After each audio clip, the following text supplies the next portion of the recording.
morning, and I want to thank all of my colleagues for being here.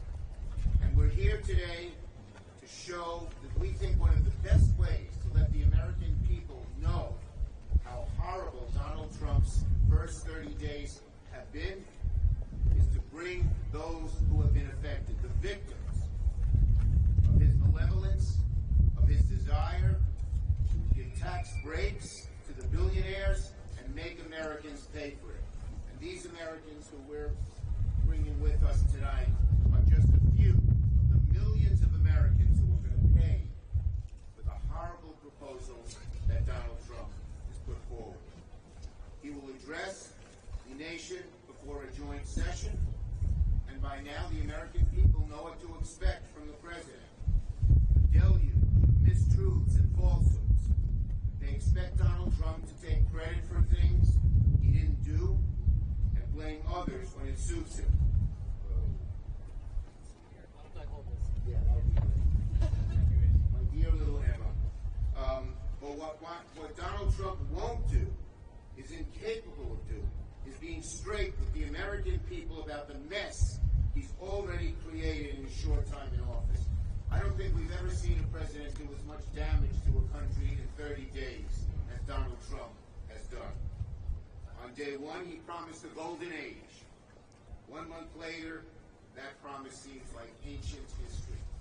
If there's any gold to be found in the Trump agenda, it's fool's gold. All glitter, no value. Frankly, when he speaks tonight, what can he possibly say that the American people should take seriously? Donald Trump has done nothing to brag about tonight. It hasn't even been 50 days, and he's already made a huge mess of our country. Donald Trump said last summer, for instance, when I win, I'll bring prices immediately down, starting on day one. 1 month into Trump land, inflation has gone up. Donald Trump claimed the next economic boom will begin when he's elected president. But in 1 month of Trump, unemployment has gone up. He said, Donald Trump said grocery prices will come tumbling down. But in 1 month, grocery prices have gone up. Keeps going. Housing costs up. Diesel cases up. Vladimir Putin's influence up. So again, what could Donald Trump possibly brag about tonight? That he's made inflation worse? That he started a trade war with Mexico and Canada? That the stock market is anemic? That he's best buddies with Vladimir Putin, one of the most evil dictators on the face of the earth? Or that maybe he wants to brag that he wants to slash Medicaid and Medicare and Social Security while cutting taxes for billionaires. Only one remarkable thing about Donald Trump's second term is how quickly he's messed everything up. And who'll pay the price? Not him, not billionaires, but working class and middle class Americans. So, like all of my Democratic colleagues here, we've invited guests to the Capitol. I am going to hold this up. This is Emma Larson. She's 12 years old. When she was one, she was born with a deadly disease that affects thousands of infants every year. They gave her a year or two to live. But because of an NIH grant at Cold Spring Harbor Lab, this is Emma today. She's 12. She still needs a wheelchair, but she's in school. She has a 4.0 grade point average. She's going to parties and everything with her with her nice friends. I guess at 12 you're not so good. And she's thriving because there was an NIH grant. The nerve of Donald Trump taking away those grants that gave Emma her life and her happiness to make some billionaire pay even less taxes. It's just enraging. Okay. So that is why I have a bunch of guests that Alyssa Elman. Listen to this lady. She served in the burn pits in Afghanistan and got toxic cancer. She went to work for the VA. She was fired last week. They didn't tell her where she could, how she was fired, why she was fired, what she did wrong, why she was superfluous or whatever Doe says. They just fired her. after sacrificing for a country. How despicable. Again, why? Why was Alyssa fired? Tax cuts for the millionaires. We have a USDA worker, Tiffany Ramos, who helps our farms in upstate New York, fired with no notice. Two New Yorkers, Jessica Martinez and Anna Medina, who are on Medicaid, worried they lose their health care. And to all of these people, it is no golden age. And finally, the last people I want to welcome.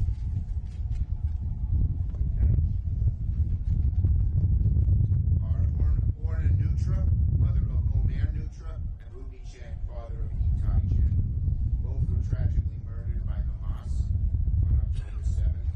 Hamas viciously never told the families about their defended loved. I met with both of these parents over and over again, and every time they wondered, is my child alive or dead? How vicious not to tell them that they had been murdered on October 7th. What they've endured is beyond comprehension. They'll be here. We're still working hard to bring all the rest of the living hostages home and the bodies of those who are dead home as well. It's now my pleasure to call on Amy Klobuchar, our messaging maven. All right. Thank you, Senator Schumer, and thank you to our Senate Democrats joining us up on the steps. From the very beginning, we have made clear that we are going to stand up for the American people. We're going to do it in the courts, the Democratic attorney generals that are winning their cases. We're going to do it in Congress by holding them accountable.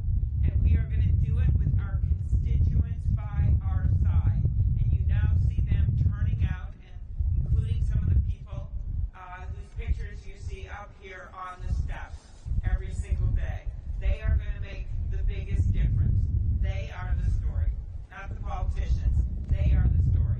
And later this afternoon, you're going to get to hear from some of them firsthand. I think we're doing something at 4 with some of the actual guests that are going to come up and tell their stories.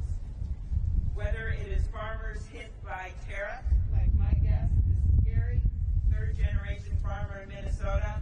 I thought it was interesting. I just sent you one of the photos of him speaking out, because those farmers are not going to be quiet when these 25% tariffs on Canada and Mexico hit.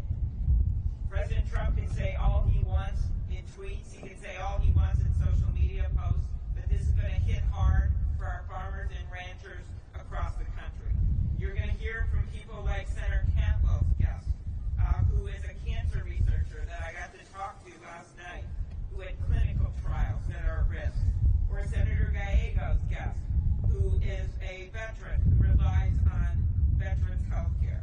These are real people that the administration is hurting with their chaos, with their tariffs, and with their Musk-led quest to shift $2 trillion from regular people to pay for $2 trillion in tax cuts for the rich. Americans who voted for the president didn't sign up for this. They wanted lower costs. What do they have instead? Ask the people in the egg aisle. Wholesale coffee prices up 23%. These are today's numbers. Lumber prices up 14%. Egg prices up 25% since the president took office. What is the State of the Union, we ask? Chaos is up, corruption is up, and costs are up for regular people. We are seeing cuts to Medicaid suggested in the House of Representatives, to cancer research, to public safety, to veterans, and just today to cut off the aid to Ukraine when the Ukrainians are standing up to a dictator in Vladimir Putin. These tariffs, they will amount to a tax on households. Get this, more than $2,700 a year in a tax on households.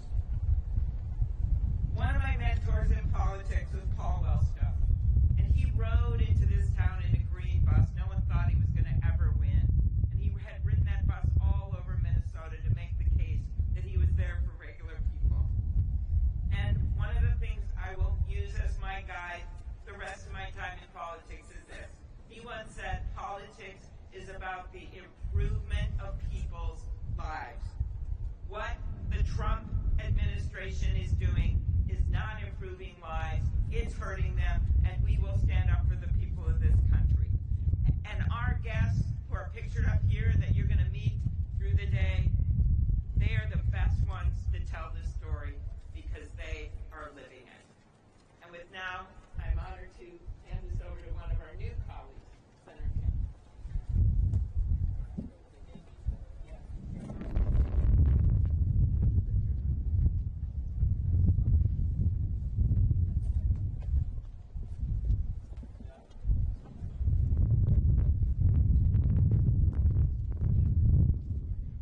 Good afternoon, everyone. I'm Senator Andy Kim, and I want to introduce you to Kevin Nunes, who you'll have a chance to be able to hear from later on today. Kevin Nunes, 37 years old, suffers from severe cerebral palsy, is using a wheelchair, requires Medicaid for his health care, for his caregivers, for essential services and equipment, for him to be able to live the life that he wants to live. And he deserves that. Every single person in America with disabilities deserves to have the care that they need to live a life of dignity and decency.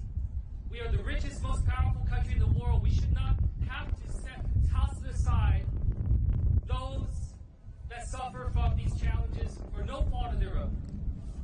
And I say that as a father of a polio survivor, someone who had disabilities over the course of his whole life. Now, Kevin is here because he is terrified about what's going to happen next for him. About how these cuts that we're going to see to Medicaid being proposed by Republicans in the building behind us are going to affect him and so many others around this country. In New Jersey, Kevin is speaking for 2 million people in our state who rely upon Medicaid for their health care. 1 in 3 kids in New Jersey on Medicaid. That this is something so necessary for their lives, for them to have the care that they need. And to what end is that being threatened? To be able to give the billionaires, the biggest corporations, the tax cuts that Trump and Musk and others are trying to deliver for them. So we're going to have billionaires there in the State of the Union address tonight, waiting for their tax cuts. I want to have Kevin Nunes there, standing up, speaking out, giving voice to those that so often are being marginalized, so often being casted aside, the people that are not expendable, but those that deserve to have their voice heard in the people's house. So that's why I'm going to be there, standing alongside Kevin, standing alongside the guests of so many of my colleagues to raise their voices of what's at stake in America right now, and have the American people understand what is on the line and how their voice is necessary right now to be able to have the change that we deserve at this moment. Thank you. Now, our great new Senator, Lisa Blunt Rochester from the great state of Delaware. All right. Okay, I guess now I'm the only person that's excited about Delaware. Thank you so much, Leader Schumer, and thank you so much to Senator Cory Booker for caring about Delaware. Appreciate it. We're gathered here today on these steps to shine a bright light on what the Trump administration is trying to do in the dark. Right now, people are feeling the effects of only, 6 weeks or so in office. And my colleagues and I are standing here with photos of the people because this is really about power to the people and not power to the ultra-rich or to those who have all of the privilege.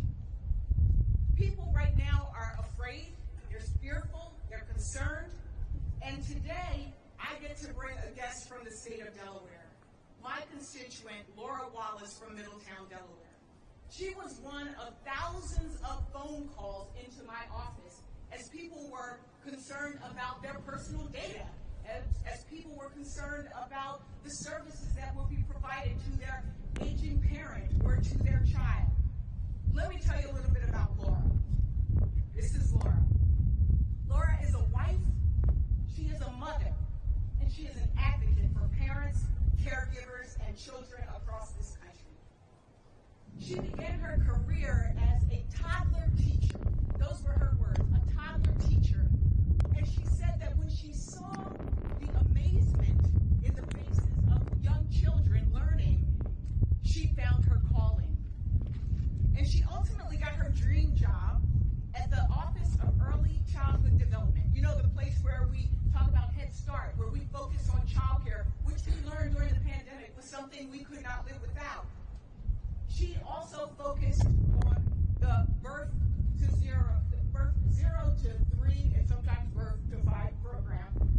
And her job was actually to focus on efficiency, not like the Doge boys, but she actually was looking out for our taxpayer dollars. But as fate would have it, on Valentine's Day, the day that most of us receive hearts and cookies and things that show love, she actually received a heartless email telling her, quote, she was no longer fit to continue employment and that she would be terminated immediately. This came just days after her supervisor gave her an exemplary report of her work. Bottom line, Dr. Wallace is a well-respected expert in her field, and today she is unemployed. She is just one of the thousands of civil servants, of public servants that have been demonized and that have been, a chainsaw has been taken to them. I want to reiterate, Dr. Wallace's job was actually to save taxpayers money and make sure that our programs were run efficiently. To make matters worse, while she's trying to find a new job, her husband, a veteran, a disabled veteran, is also in a probationary status and is afraid for his job and is looking now. We know that 1/3 of our federal workforce are veterans, the people who fought and served this country. Veterans.